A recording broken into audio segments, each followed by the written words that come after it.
ఆ రోజులే బాగున్నాయి. టెన్షన్లు, ఒత్తిళ్లు, డబ్బు సంపాదన ఇలా అతిగా ఆలోచనలు లేకుండా ఉన్నంతలో కుటుంబమంతా కలిసి ఆనందంగా గడిపిన ఆ రోజులే బాగున్నాయి. ఆదివారం ఆటలాడుతూ అన్నాన్ని మరచిన ఆ రోజులే బాగున్నాయి. మినరల్ వాటర్ గోల లేకుండా కుళాయి దగ్గర, బోరింగుల దగ్గర, బావుల దగ్గర నీళ్లు తాగిన ఆ రోజులే బాగున్నాయి.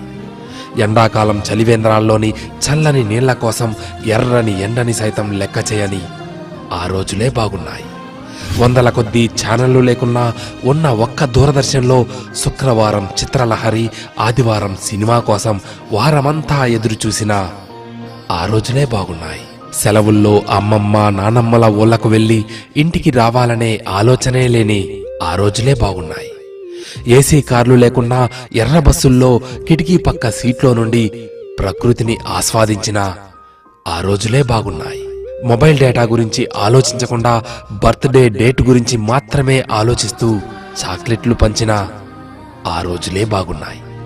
మటన్ బిర్యానీ, చికెన్ బిర్యానీ లేకున్నా ఎండాకాలం వచ్చిందంటే మామిడికాయ పచ్చడితో అందరం కలిసి కడుపు నిండా అన్నం తిన్న ఆ రోజులే బాగున్నాయి.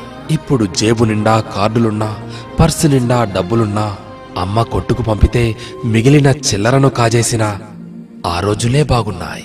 ఇప్పుడు చేతిలోని సెల్ నిండా గేములున్నా, ఆట స్థలంలో బ్యాట్ మార్చుకుంటూ ఒకే బ్యాట్తో క్రికెట్ ఆడిన ఆ రోజులే బాగున్నాయి.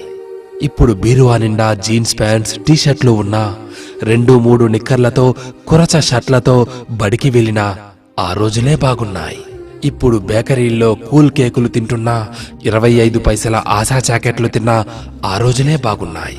ఇప్పుడు రకరకాల ఐస్ క్రీంలు చల్లగా నోట్లో నానుతున్నా, నాన్నమ్మ, అమ్మమ్మల చీర కొంగు పైసలతో పొల్లైసు కొనుక్కు తిన్నా ఆ రోజులు ఎంతో బాగున్నాయి. పొద్దుపోయేదాకా పొలంలో పనిచేసుకొని ఎలాంటి చీకో చింత లేకుండా ఇంటికి చేరుకొని చందమామను చూస్తూ నిద్రలోకి జారి కమ్మని కలలు కన్నా ఆ రోజులే బాగున్నాయి. నిజమే, ఆ రోజులే బాగున్నాయి కదూ.